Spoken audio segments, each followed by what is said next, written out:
Hello everyone, very warm welcome to Law Point channel. Myself Saurav Yadav, your legal attitude mentor.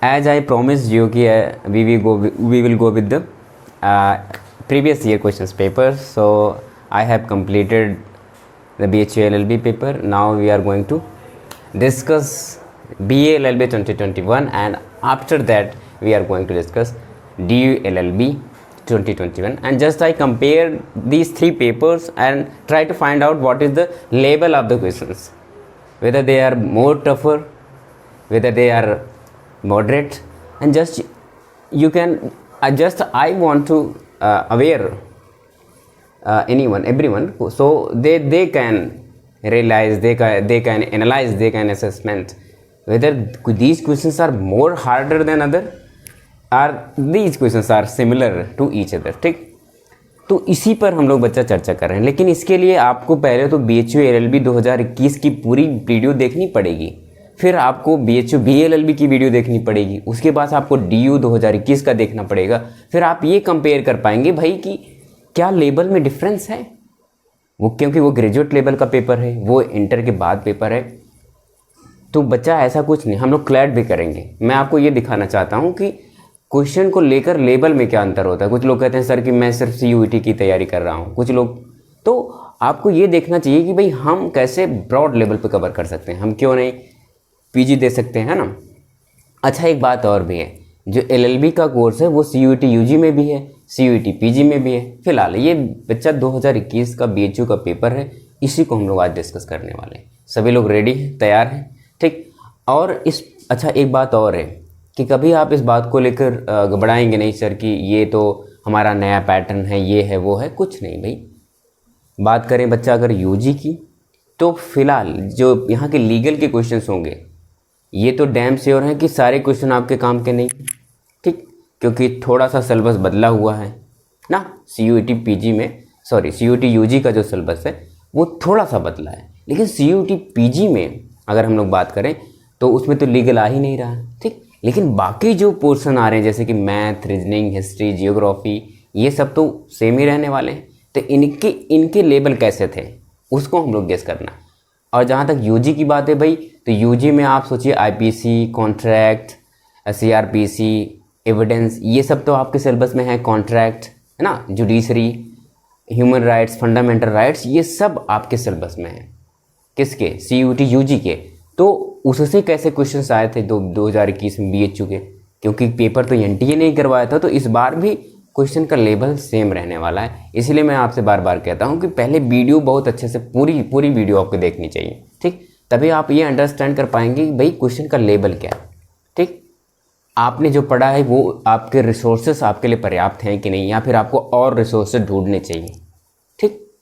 आ रही बात समझ में? ये assessment आप कर पाएंगे, लेकिन जब आप पूरी वीडियो तीनों पेपर को एनालाइज कर पाएंगे। इसके बाद हम लोग DU 2021 को भी पढ़ेंगे, जानेंगे, तो आप इसको गेस कर पाएंगे, ठीक।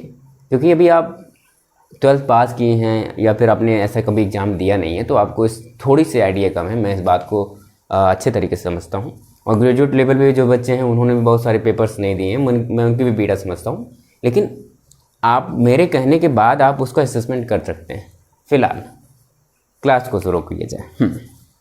तो भाई ये हमारे हाथ में है 2021 का पेपर। किसका भाई? BHU BLLB का। उसको हम लोग डिस्कस करना शुरू करते हैं। अच्छा, आ जाओ भाई। पहला ही सवाल जो आपके आया है, पहला सवाल, अच्छा ये बच्चे कंफ्यूज रहते हैं किसका है, तो ये BA LLB का है ना, BA LLB, या यहाँ जोड़ लो BHU BLLB 2021 का। अब इस पेपर को जब आप डिस्कस कर रहे हैं तो ज़रा देखो पहला क्वेश्चन क्या पूछा। पहला क्वेश्चन पूछा है कि एसर्शन से आया, लीगल एसर्शन से क्वेश्चन खूब आए, खूब बच्चे घबरा गए थे। अगली बार 2021 में सारे बच्चे घबरा गए कि लीगल एसर्शन क्वेश्चन आए। तो अभी आपके साथ ऐसा ना हो। हालांकि हम लोग बहुत सारे क्वेश्चंस डिस्कस करते हैं, जो बच्चे मुझे जानते हैं। फिलहाल तो अब पहला सवाल है कि मून, पहला एक एसर्शन दे रहा है, कह रहा है कि moon can not be use as satellite for communication. अच्छा, एक बात बच्चा और भी ध्यान रखना कि जो जो ये BHU LLB 2021 का हुआ है वो पेपर पहले इंग्लिश में ही आता था, ठीक। लेकिन इस बार से आपको हिंदी इंग्लिश में दोनों देखने को मिलेंगे। जब इसकी PDF मिलेगी आपको सिर्फ इंग्लिश में मिलेगी। हिंदी वाले बच्चों के लिए मुझे खेद है, उनके लिए मेरी सॉरी। ठीक बात है, आपको पेपर इंग्लिश में मिलेंगे, इसलिए आप वीडियो देख लीजिए, आपको सारी चीज़ें समझा दूंगा मैं। कह रहे कि moon can not be used as satellite for communication. जो चंद्रमा है, चंद्रमा एक ग्रह है, आप सभी को पता है। तो पहला असर्शन लिख रहा है, कह रहे कि जो चंद्रमा है उसको हम लोग सैटेलाइट के रूप में यूज नहीं कर सकते कम्युनिकेशन की, जो क्योंकि आपको पता है जितना कम्युनिकेशन होता है, जो हम लोग फ़ोन लगा देते हैं ना, वो सब उपग्रह के माध्यम से ही होता है। सैटेलाइट, आर्टिफिशियल सैटेलाइट भेजी जाती है यहाँ से, तो वो काम करती हैं। अच्छा, दूसरा रीजन ये दे रखा है कि moon does not move in the equatorial plane of the earth. ठीक, तो ये दोनों बातें सही हैं। जो मून है वो इक्वेटोरियल प्लेन पर मूव नहीं करता। आपको पता होगा, ये पता होगा, पृथ्वी, चंद्रमा और सूर्य के विषय में पता होगा कौन किसका चक्कर लगाता है, ये आप याद कर लें। ठीक, तो इसमें दोनों बातें सही हैं। पहली बात तो ये, चंद्रमा जो है वो कोई ऐसा सैटेलाइट नहीं है कि जो कम्युनिकेशन के काम आता है, और ना ही चंद्रमा किसी इक्वेटोरियल प्लेन में वो चक्कर लगाता है। तो दोनों बात सही है, इसमें 1 वाला ऑप्शन सही है। ठीक बात है, 1 में 1 सही है। चलिए दूसरा देखते हैं।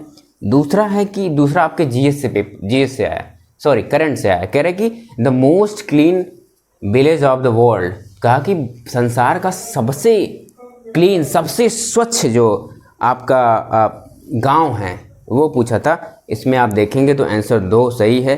ठीक है, आ रही बात समझ में?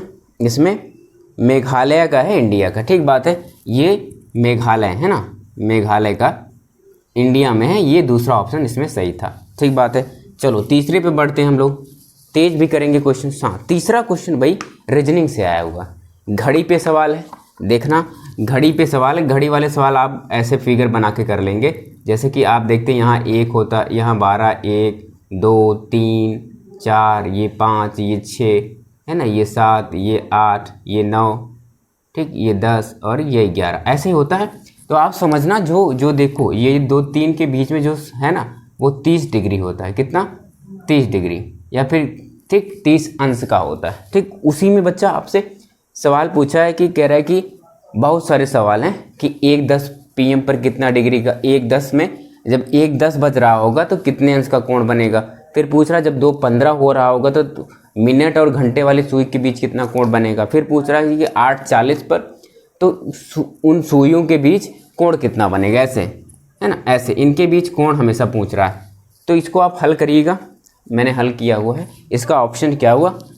3 का ऑप्शन ए सही है। ठीक, 3 का ऑप्शन 1 सही है। आप इसको हल करके भी कर सकते हैं, इसमें कुछ है नहीं। मैं बताऊंगा तो वीडियो थोड़ी बड़ी हो जाती है, जिसका कोई मतलब नहीं निकलता ना, फिर आप वीडियो पूरा देख भी नहीं पाते हैं। चौथा सवाल आपका है कि the 3rd Indian agriculture research institute is propose to establish in. ठीक, ये करंट का सवाल था, आप उसको देख लेंगे। ठीक, इस बार का करंट आप पढ़ रहे हैं ना, अच्छा, अच्छी बात है, पढ़ते रहना है ना।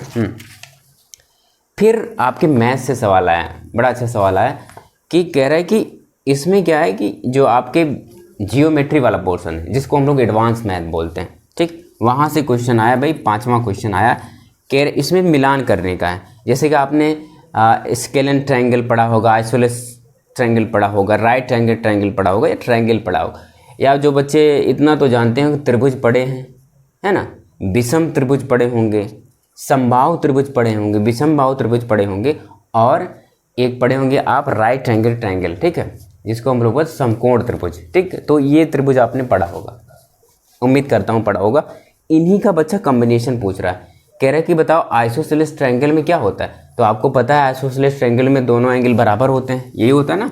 जो समबाहु त्रिभुज होता है ये इसकी 2 भुजाएं बराबर होती हैं, और जो विषम बाहु त्रिभुज होता है उसकी कोई भी भुजा बराबर नहीं होती, यही होता है। राइट एंगल ट्रायंगल में क्या होता है, आपको पता है एक एंगल 90 होता है, फिर उसमें कौन सा पाइथागोरस प्रमेय लगता है, ये सब आपको पता होगी। फिलहाल इसका ऑप्शन जो बच्चा कौन सा है, 3 सही है। कौन सा? ऑप्शन 3 सा सही है। आप इसको मिला लेंगे, क्वेश्चन थोड़ा बड़ा है ना। ये देखो, अभी मैं इसको बहुत बताऊंगा तो ये आप इतना बता दे रहा हूँ जितने से आप कर ले जाएंगे। PDF भी है, आप इसका सोल्यूशन भी यहाँ देख रहे हैं। हालांकि मैं बोल के सब कुछ बता ही रहा हूँ। और फिर 6वां क्वेश्चन आपका है ठीक, कह रहा है कि one which is not included with in the meaning of word law under article 13 of the Indian constitution. अब आपसे बताइए कॉन्स्टिट्यूशन का आर्टिकल 13 पूछ रहा है। ठीक, आप सभी ने आर्टिकल 13 पढ़ रखा होगा, क्या कह रहे हैं, ये सभी बच्चों ने पढ़ रखा है आपके सिलेबस में, चाहे वो CUT UG हो, CUT PG हो, या फिर कोई भी बात हो, क्योंकि ये कॉन्स्टिट्यूशन है, हर जगह ही आना है। तो ये सवाल पूछा आर्टिकल 13 में लॉ किसे कहते हैं, तो आपने आर्टिकल 13 पढ़ा होगा, जिसमें आप इसमें ऑप्शन दिया, ऑर्डिनेंस को कहते हैं, रूल्स को कहते हैं, जुडिशियल डिसीजन को कहते हैं, या कस्टम। अच्छा, इसमें लिखा है कि कौन सा इंक्लूड नहीं है, किसे नहीं कहते हैं, तो बताओ ऑर्डिनेंस को कहते हैं कि नहीं कहते, रूल्स को कहते हैं कि नहीं कहते, जुडिशियल डिसीजन को कहते हैं कि नहीं, या कस्टम को कहते हैं कि नहीं। तो आप सभी को पता है कि हम लोग ऑर्डिनेंस, रूल और कस्टम को कहते हैं, लेकिन जुडिशियल डिसीजन जो है लॉ में इंक्लूड नहीं होता। कौन सी परिभाषा में, जो 13 में लिखी हुई है। ठीक बात है, तो इसमें कौन सा तीसरा नहीं है ना, इसमें ऑप्शन 3 सही है। ठीक, क्लियर बात है। चलो फिर एक सवाल है आपका मैथ से। ठीक, एक सवाल है आपके मैथ से, कह रहे कि sum of the present age of Ramu and Rahim age 76 year. ठीक, कह रहे कि ये सवाल भाई एक राम है, 7वां सवाल देखेंगे, राम है प्लस रहीम है। ठीक है, ये रहीम है, इनका भाई मिला के 76 साल है, दोनों लोगों का एज 76 साल है। कह रहे 6 साल पहले इनका अनुपात, 6 साल पहले भाई इनका अनुपात 3:5 था। ठीक, ये RR जो है इनका अनुपात 3:5 था। तो कह रहे हैं कि अब देखो 6 साल पहले है, तो 6 दोनों में से घटेंगे ना, तो 6 12 साल, तो 12 साल इसमें से हम लोग घटा देंगे तो कितना हुआ 4, और ये इसमें से गए 64, तो ये पूरा 64 हो गया भाई। तो बच्चे ये देखो राम रहीम का मिला के 64 है, जबकि इनकी रेशियो कितना है 5 और 3, तो हम इनको जोड़ लेते हैं ना, तो ये पूरा रेशियो 8 हो गया, यहाँ से भाग दे देंगे तो कितना हो जाएगा 8 64, तो 1 आ गया। अगर हम लोग इसको देखें तो यहाँ इससे मल्टीप्लाई कर लेंगे 24 और ये 40, तो 24 40 जोड़ेंगे 64। ठीक, तो ये हमको मिल गया भाई 6 साल पहले इनकी उम्र कितनी थी, ये 24 साल के थे और ये 40 साल के थे। फिर कह रहा है कि will the ratio of age of Ramu and Rahim 4 साल बाद कितना होगा। अच्छा, 4 साल बाद जोड़ लेते हैं। ठीक है, 4 साल बाद जोड़ लो भाई, देखो 4 साल बाद जोड़ो। अच्छा, तो 4 साल बाद, ये 6 साल पहले, 6 साल पहले की ये है, ये कहाँ की है, ये 6 साल पहले की, 6 साल पहले की, 4 साल बाद मतलब 10 जुड़ गया और ना, तो इसमें 10 और जुड़ गए। ठीक, तो ये कितना 34 हो गया और ये कितना हो गया 50, तो इनका रेशियो निकालेंगे तो ये 34 रेशियो 50, इसको थोड़ा सा शार्ट कर लेंगे तो ये 17 रेशियो 25 आ जाएगा। ठीक, तो इसमें ऑप्शन कौन सा दिया है भाई, ऑप्शन 3 यहाँ सही है। ठीक बात है। चलो भाई 8वां क्वेश्चन पे चलते हैं। कह रहा है कि ए इज बीज सिस्टर, क्या है भाई, ए इज ए बीज सिस्टर है। अच्छा, इसको भाई आपको करना पड़ेगा, देखो ये आपका वो है रिलेशन वाले सवाल। अच्छा देखो 8वां सवाल करते हैं हम लोग।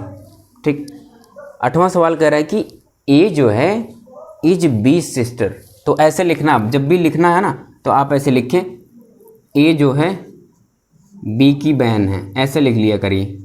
ठीक, आप अगर तीर बनाना जान गए कि जो ए है वो बी की बहन है, तो जहाँ जो तीर जिस उस रहेगा उसका वो आप जो भी उसका रिलेशन उसको लिख लेंगे। जैसे कि हमने लिखा कि ए जो है बी की बहन है, तो हमने बहन ऊपर लिख लिया। ठीक, फिर कह रहा है कि C is brother and C is B's brother. ठीक है, और सी क्या है, बी का भाई। अच्छा, नोट कर लेते हैं, ये भाई है, चलो भाई बी का भाई है। अच्छा, माँ है ना, मदर है, चलो भाई माँ है तो माँ बना लेते हैं। अच्छा, D is C is father, अब डी जो है सी का क्या है, पिता है। अच्छा, अब भाई आ जाओ, ये डी जो है पिता है इसका। अच्छा, पिता है, देन अच्छा एंड इज डीज मदर है ना। अच्छा,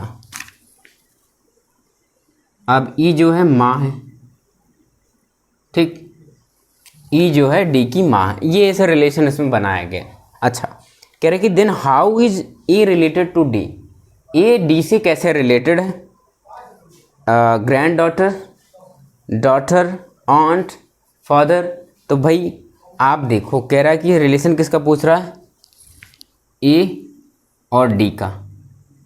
ए और डी को देखो, ये इसकी बहन है तो ये बहन भाई हुए, बहन भाई की माँ है और माँ के पिताजी हैं तो नाना हो गए ना, आपके नाना लग रहे हैं, तो मतलब ए के नाना लग रहे हैं, तो हम लोग क्या लिख लेंगे? आठवां का ए, ठीक, ग्रैंड डॉटर। ठीक, चलो भाई ठीक है।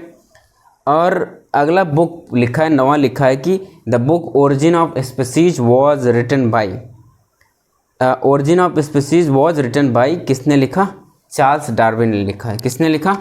नवा किसने लिखा भाई? ऑप्शन 3, चार्ल्स डार्विन ने इसको लिखा। आ गई बात समझ में? अच्छा, फिर आपका अगला सवाल है कि नडम पैक्टम, आपसे मैगजिम पूछा गया है ना, 10वां मैगजिम है आपका नडम पैक्टम। तो नडम पैक्टम का क्या मतलब होता है आप सभी को पता है? चलो मैं बताता हूँ कि विदाउट कंसिडरेशन, ठीक, आपने वहाँ पढ़ा होगा, आपने खुद टॉर्ट लॉ में पढ़ा होगा विदाउट कंसिडरेशन, तो उसी को बोलते हैं नडम पैक्टम। ये इसका क्या है? मैगजिम है। क्लियर बात है? तो क्या हो गया भाई? ऑप्शन 1 सही है। चलो भाई अगले सवाल पर बढ़ते हैं। अगला सवाल जोड़ने वाला है ना, इसमें क्या है ये आप कर ले जाएंगे 11th में। 11th में सिर्फ जोड़ना है, कुछ करना नहीं है। आपको दशमलव वाले पता होंगे कि दशमलव कहाँ लगते हैं, कैसे लगते हैं, इतना तो आपको पता होगा। ठीक बात है। तो ये बड़ा छोटा क्वेश्चन आप PDF में करिएगा, ठीक बात, इसको देखने के बाद। तो इसमें ऑप्शन मैं आपको बता दूं, ऑप्शन 3 सही है। ठीक बात है। अब आपका 12वां नंबर का सवाल है, ज़रा देखना। कह रहा है कि you are playing in your friend's house when he gets stuck with a naked electric wire you should. अब आपसे पूछ रहा है कि अगर आपका दोस्त है और आपके साथ खेल रहा है और उसको क्या होता है, जो खुला तार उसको से झटका लग जाता है, तो आप क्या करेंगे या आपको क्या करना चाहिए? तो आप क्या करेंगे भाई? इसमें ऑप्शंस हैं कि hold him by the arm and try to set him free. कह रहे हैं कि आप उसका आर्म पकड़ लेंगे और उसको उससे छुड़ा लेंगे, या फिर कह रहे हैं hold the wire and pull it away, आप वायर को पकड़ कर फेंक देंगे, या फिर कह रहे हैं pull off the wire with a wooden stick, या आप क्या करेंगे लकड़ी लेकर उस वायर को अलग करेंगे, या फिर सेंड फॉर द डॉक्टर। आप करेंगे क्या? तो मुझे आशा है कि आपने सही आंसर चूज कर लिया होगा। आप करेंगे ऑप्शन 3, आप एक लकड़ी लेंगे और उससे उस वायर को हटाएंगे, यही करेंगे। ठीक बात है। अगला सवाल आपका है 13 नंबर का। 13 पे क्या पूछ रहा है? 13 पे पूछ रहा है कि अब जो आपकी यूनियन लिस्ट होती है, ठीक, यूनियन लिस्ट सभी को पता है। यूनियन लिस्ट कौन होती है भाई? गवर्नमेंट, क्या सेंट्रल गवर्नमेंट को क्या होती है? यूनियन लिस्ट पर बनाने का पावर होता है। ठीक, आपको मैंने बता रखा है कि यूनियन लिस्ट होती है फर्स्ट, जिसे लिस्ट 1 कहते हैं, लिस्ट 2 आपकी स्टेट लिस्ट होती है, और थर्ड लिस्ट जो होती है कॉन्करेंट लिस्ट होती है, जिस पर दोनों केंद्र और राज्य को दोनों को ला बनाने का पावर होता है। तो इसमें यही पूछा है कि the exclusive power to make the law which respect to any matter enumerated in list 1 of the schedule 7 schedule of the Indian constitution lies with. कह रहे कि जो लिस्ट 1 है वो किससे संबंधित है, कॉन्स्टिट्यूशन में जो लिस्ट 1 दी गई है वो किससे से संबंधित है? तो ऑप्शन आप ए लगाएंगे, पार्लियामेंट। ठीक, चलो भाई अगला सवाल आपका 14 नंबर का है। 14 नंबर सवाल आपसे पूछा गया है, ज़रा देखो। कह रहा है कि द टर्म 40 रोरी जो आपका एक वो वर्ड है, ठीक, लीगल वर्ड है, उसका मतलब क्या होता है मैं आपको बताऊँ। 40 फोर्ट आपने सुना, किला, किले जैसे मजबूत, है ना, इस तरीके से लगाएं आप, जैसे कि एलियन आप भी कह सकते हैं 40 रोरी। तो इसका मतलब क्या होता है मैं आपको बताऊं। तो इसका मतलब होता है कि फ्रॉम अ स्ट्रेंजर रीजन, मतलब आपका एक विचित्र क्या है, रीजन है, या फिर कहें कि एक तीसरे पर्सन का रीजन है। ठीक, आरी बात इसको बोलते हैं 40 रोरी। ठीक, तो इसमें आपका ऑप्शन 1 सही है, आप इसको भी कर लेंगे। ठीक, अगला सवाल आपका जो कॉन्स्टिट्यूशन से है वो पूछा क्या है कि the provision for the creation of national commission for other backward classes, है ना, was made by the which constitutional amendment. कह रहा है ओबीसी जो कमीशन बना अदर बैकवर्ड क्लासेस, वो किस कॉन्स्टिट्यूशनल अमेंडमेंट में बना? तो ये 102वें है ना, 102वें कॉन्स्टिट्यूशनल अमेंडमेंट में इसको बनाया गया। ठीक, ये इसका ऑप्शन 15वें का ऑप्शन ये सही है। क्लियर, सभी लोग कर ले जा रहे होंगे, है ना। ये सवाल तो आप शायद कर ले जा रहे होंगे। ठीक, और अगला सवाल आपका है, ज़रा देखना अगला सवाल क्या है। फिर से मैगजिम पूछा हुआ, हालांकि इस बार ये मैगजिम CUET UG के लिए तो नहीं है, लेकिन PG में भी तो लीगल आ ही नहीं रहा, बाकी के लिए होगी। कह रहे कि the term coram non justice means क्या है। द कोरम नन जस्टिस का मतलब क्या है, बिफोर। अब इसका मैं आपको डायरेक्ट मतलब भी बताऊंगा कि before one who is not the जज। कोरम नन जस्टिस का मतलब है कि before one who is not जज, मतलब उसके सामने हम जा रहे हैं जो जज है ही नहीं। ठीक, तो इसका मतलब ये है। 16वें का आप एक नोट कर लीजिए। ठीक, बाकी ये सब आपके क्लैट में काम देगा, है ना, क्लैट में काम देगा। बाकी आपका अलीगढ़ मुस्लिम यूनिवर्सिटी में काम देगा, जितने भी BLLB वाले बच्चे हैं, या फिर आपका लखनऊ यूनिवर्सिटी में काम देगा BLLB के लिए, जामिया मिलिया इस्लामिया में देगा, या फिर आपकी स्टेट लेवल पे जो यूनिवर्सिटीज़ होती हैं, अलग अलग स्टेट में, अलग अलग स्टेट में सरकारी यूनिवर्सिटीज़ होती हैं स्टेट की, तो वहाँ भी ये सारी चीज़ें पूछे जाएंगी आपसे। अच्छा, अगला सवाल है भाई 17 नंबर का, कह रहे कि the island state of Australia, है ना। अब ऑस्ट्रेलिया का एक ऐसा स्थान पूछ रहा है कि जो आइसलैंड है, ऐसा एक स्टेट है जो आइसलैंड है, उस स्टेट का नाम है तस्मानिया। ऑस्ट्रेलिया का तस्मानिया, आप देखें यहाँ देखो, अच्छा आपको मैप नहीं दिख रहा होगा, तो यहाँ मैप लगा हुआ है। यहाँ ऑस्ट्रेलिया का तस्मानिया वाला इलाका जो है वो कौन सा, किस में है भाई, आइसलैंड में। तो आप इसमें 3 आप लगा सकते हैं। चलो अगला सवाल है भाई, अगला सवाल रीजनिंग से, बहुत अच्छा सवाल है, ठीक बात है। लेकिन इसको हम लोग हल नहीं करेंगे। 18वां सवाल, फिर भी मैं बता दूं, फिगर आप ऐसे बनेगा, देखो फिगर ऐसे बनेगा। अच्छा पढ़ ही लेता हूँ। As 12 miles west from B, देखो ये बी है ना, देखो यहाँ से ए कौन सा है, ए 30 माइल्स है, ठीक है।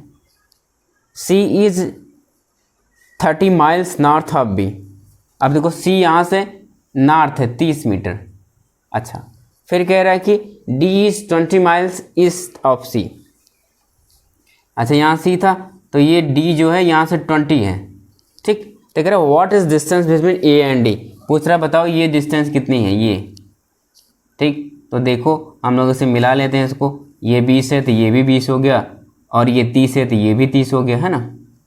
अब देखो ये कितना, ये 30 और ये 20, ये मिला के पूरा 50 हो गया, ठीक।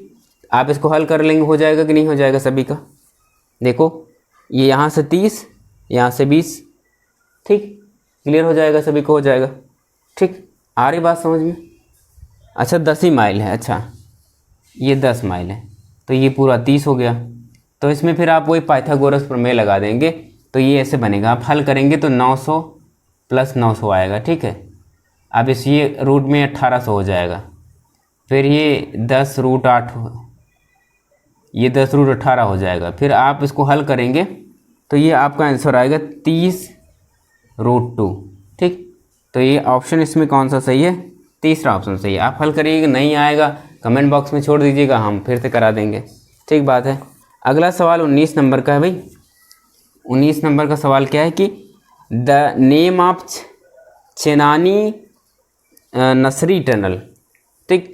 तो 19 सवाल है, ये इसका नाम था डॉक्टर श्यामा प्रसाद मुखर्जी टनल, इसको बाद में बदल दिया, ये जम्मू कश्मीर में, ठीक बात है। ये न्यूज़ में था उस समय 2021 में। अच्छा अगला सवाल 20 नंबर का है। अच्छा 20वां सवाल क्या है, कह रहा which country did India science the Panchsheel agreement in 1954। कह रहे कि जो पंचशील बहुत फेमस फैक्ट है, पंचशील आपने अपनी 6वीं 7वीं क्लास में पढ़ा होगा। पंचशील 1954 में जो हुआ था, किसके साथ हुआ था, तो पंचशील भाई चाइना के साथ हुआ था, ठीक बात है। ऑप्शन ये 3 सही है, क्लियर बात है।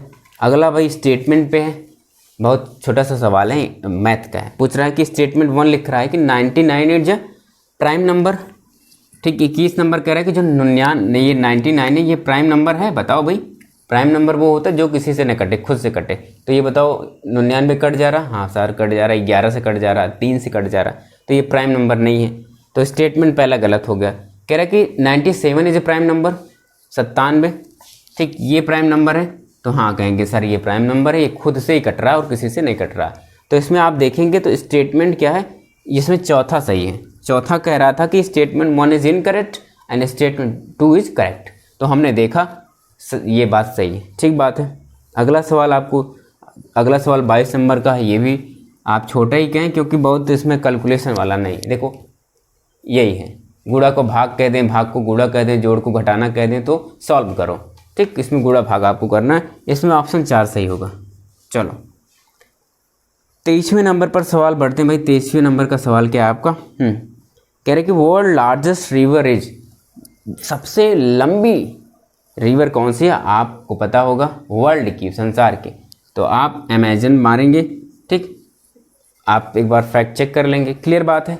जो रिवर्स वाले है ना, भारत की सबसे लंबी नदी कौन है, या फिर विश्व की कौन सी सबसे लंबी, कौन सी सबसे चौड़ी, इन सब मिसलिनियस फैक्ट पर आप फोकस कर लेंगे। ठीक बात है। 24 नंबर का क्वेश्चन है भाई। 24 नंबर क्वेश्चन बहुत अच्छा है, एलसीएम पे पूछा हुआ है। ठीक, अच्छा एलसीएम फ्रैक्शन वाला एलसीएम। जब भाई फ्रैक्शन के एलसीएम आते हैं ना, एक बात ध्यान रखना, जब फ्रैक्शन के एलसीएम आते हैं तो हम ऊपर का एलसीएम निकालते हैं और नीचे का एचसीएफ निकालते हैं। अच्छा एलसीएम एचसीएफ आपको पता होगा, आप सीख लीजिएगा, अदरवाइज आप कहेंगे तो मैं आपको बता दूंगा।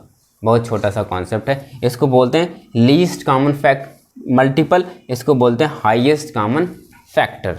बस इसी पर बेस है, बाकी ख़त्म है। तो इसमें भाई बड़ा सा सवाल दिया हुआ, देखो लीगल असर्शन।